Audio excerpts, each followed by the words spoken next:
Hey everyone, welcome to Izoate. Getting trouble in finding how to change your Facebook password?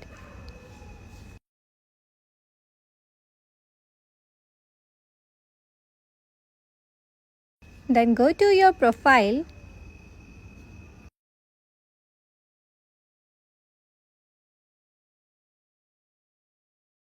then setting,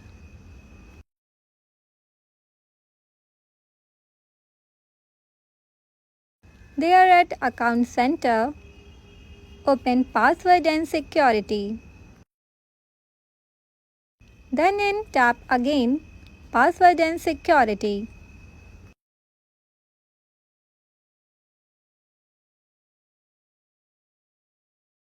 Then change password.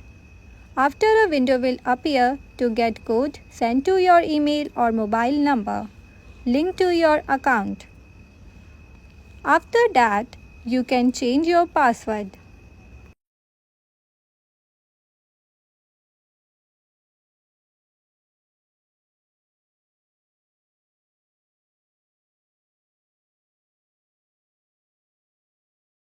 Don't forget to like this video, subscribe to the channel for more helpful content, and hit the notification bell so you never miss an upload.